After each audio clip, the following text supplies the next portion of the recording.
Some months back, during one of his various I'm a Crazy Genius marketing campaigns for the gym shoes he gets most of his income from, Chicago rap legend Kanye West went to the White House and asked President Trump to pardon a man named Larry Hoover, who was the founder, former active leader, and today the godlike figurehead of the Gangster Disciple Nation.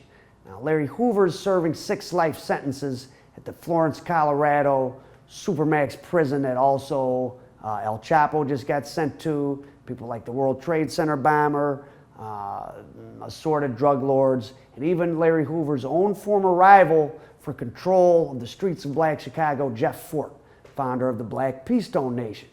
And Jeff Fort actually was one of the few inmates on the most highly restrictive custody level in Florence, the controversial no human contact status, where he wasn't allowed to talk to his lawyer, his family, or even the guards. Now, their security levels have been stepped down a little, and supposedly Hoover and Fort were spotted sitting together in the chow hall some months back. Well, anytime you do a extensive amount of time, it can have 2 effects. It can harden you, or it can make you think. And I thought I want to do something for the community. I see these kids coming in here every day with 10, 20, 30, 40 years. Their life wasted just like I wasted mine. Because ideologies, street gang, one teenager don't like the other teenager because the way he wears his hat. Because his ideology is different from his. A disciple don't like a vice lord. We all black people. Today, the Gangster Disciple Nation, or Growth and Development, as some people call it, the GDs, is spread across the country, but really concentrated in the Midwest and the South in huge numbers. In terms of size and having a coherent structure, the GDs are, I think, definitely the most powerful Black street gang east of the Mississippi. We didn't even think Larry Hoover was alive. And then I went to school with one of his sons in grammar school. Then I went to school with one of his sons in high school. It ain't no myth, it ain't no joke. The height of Larry Hoover's reign during the 80s and early 90s, a time that he was actually incarcerated in the Illinois State Pen, the GDs had an estimated 30,000 official members on the books. Now, Hoover formed the Gangster Disciples in 1969 when he met up with, or he allied with a guy named David Barksdale, King David, who had a gang called the Black Disciples. Larry Hoover was running the Supreme Gangsters that came together to form the Black Gangster Disciples. It started with Larry Hoover. Larry Hoover was a high supreme gangster. David Barksdale was a devil disciple. They used to be adversaries, but they see that there was 2 kings of all kings that could nobody touch their status, so they united, collaborated this organization to one function, the Black Gangster Disciples. There it is right there. BGD. Larry Hoover got sent to prison in 1973 with over a 100-year sentence for having a role supposedly in ordering the murder of a guy who stole from the Gangster Disciples. Now at that time, 1973, black gang members who killed other black street guys didn't get 100 years in prison. They often only got a couple years. But the Illinois authorities knew who Larry Hoover was and the power he had, so he got over 100 years. Street gangs is a fact. They've been a part of society, this society, since the early 1900s. And they're a fact that you can't get around them. King David Barksdale died in '74 from complications from a bullet wound he had suffered years earlier, and Hoover became the undisputed leader of the Black Gangster Disciples. As I think they were known at the time, correct me if I'm wrong, the black was dropped later for certain reasons. Now, what's important to know about the black gangs in Chicago as opposed to the black gangs in LA is that at their peak from the mid-60s to the early 90s, late 80s, hard to say, they really weren't street gangs. A street gang is a loosely organized group of people, you know, maybe that sort of has leaders, but isn't any really thing like a mafia family. But for a time, the Disciples and the Keystones and the Vice Lords, maybe the Latin Kings, were part street gang and part mafia with a very strong structure. Over the 20th century, Chicago's political system in general has been intertwined with organized crime. Chicago is one of the most corrupt places in the country. Al Capone, the most famous American gangster in the world, didn't invent or create any of the crime syndicate he helmed there in the Windy City. He was simply an interim CEO. The same things that went on before went on after Al Capone as went on during his glory days. So the highly intelligent and charismatic Larry Hoover, I would imagine, saw himself when he was young as a black Al Capone, and he actually ended up having a much longer reign of power over the streets of Chicago. Before and during Hoover's heyday, in certain areas of Chicago, the business owners paid an extortion tax, which was and still is today the Italian mafia's bread and butter. And that in the black neighborhoods, that went on from the black gangs. But the biggest extortion racket in the black neighborhoods was drugs. If you wanted to sell drugs in black Chicago, you were definitely cutting the gangs in, just as Fluky Stokes. Once he was sent to prison in the early 70s, King Hoover began running the gang from his prison cell. First in Stateville Correctional Center, then Vienna Correctional Center, and finally out of Dixon Correctional Center in Northern Illinois. By the early 90s, Hoover was sending orders through GD street boss Gregory Shorty G. Shell. Shell and Hoover's main enforcer was the gang's number 3 in charge, according to the government hierarchy, who knows if that's true, Daryl Pops Johnson. Shell had his headquarters in a fried seafood joint called Junie's Shrimp on the Nine. He refused to talk on the phone, and the DEA would trail Shell and other leading GDs on the 6-hour drive from Chicago's South Side to the state prison in Vienna, where Hoover held court in a visiting room. These prison house meetings would come back to haunt Larry Hoover.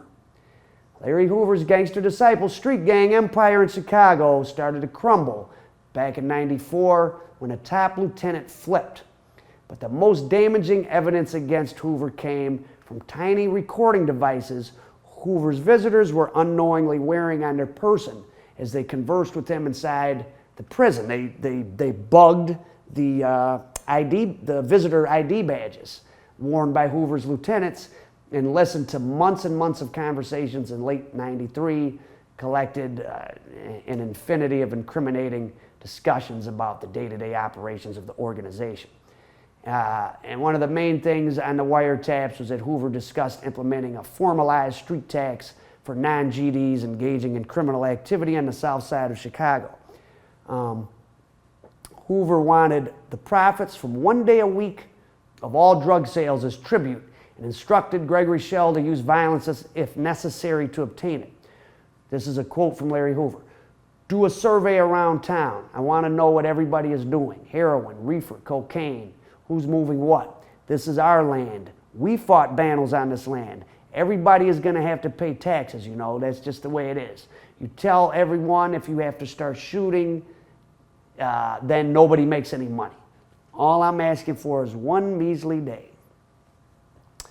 Now, in the months before the indictments came out in Operation Headache, which was the code name of the DEA takedown of the Gangster Disciple hierarchy in and out of prison, was filed in August of '95, rumors were swirling about the pending case.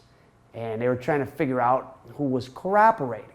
And it was the high-up people that were cooperating was a guy named Charles Jello Banks and Daryl D. Blunt Johnson. And they ended up getting executed in an effort to clean up loose ends.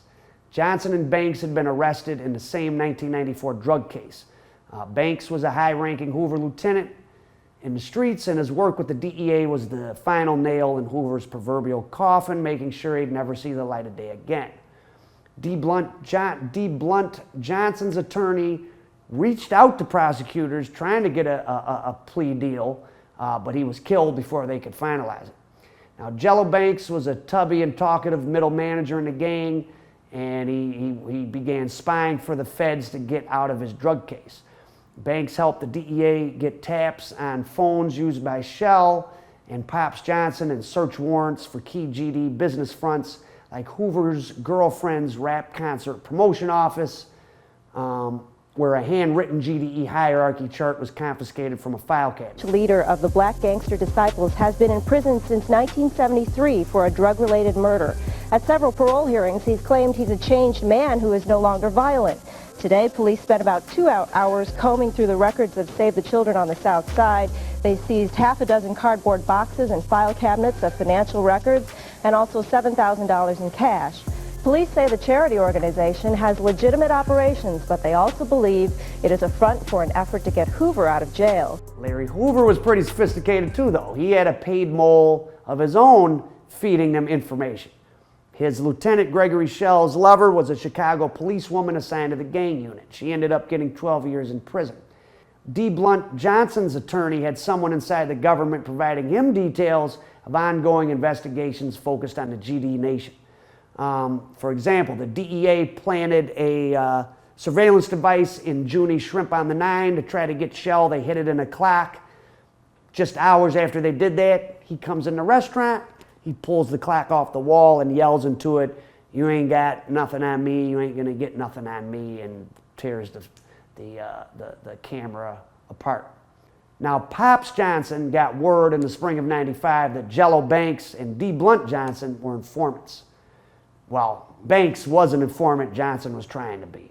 But nevertheless, Pops put murder contracts on both their heads, and according to informants, Hoover and Shell signed off on the contracts, but that wasn't proven in court, and only Pops Johnson got indicted and convicted for those murders. D. Blunt Johnson was gunned down May 7th of '95. Jello Banks was slain June 9th of '95. They both were taken out in the exact same street corner off Ashland Avenue. As a quick aside, Chicago rapper Little Durk's father recently completed a 25-year sentence for a 1994 massive cocaine conspiracy case related to Operation Headache. That's the case that Jello Banks was trying to get out of. Durk and his father's last name is Banks. Now, Durk's father definitely was not an informant. I don't know if Jello Banks just coincidentally had the same last name, Banks, or he was somehow related. It'd be interesting to find out. I have no idea. The Operation Headache case hit on the morning of August 31st, '95. King Larry Hoover was awakened by DEA agents inside his prison cell at the Dixon Correctional Center in Illinois. They took him back to Chicago for booking and arraignment on federal charges on a government airplane. It was the first time that the legendary gang overlord had ever flown on an airplane. So remember, he went to prison as a very young man. Larry Hoover was found guilty at a 1997 trial, and today, as I said in the beginning, he lives in the most secure prison in North America, the Alcatraz of the Rockies, Florence ADX. Larry Hoover, truly the Black Godfather, buried alive.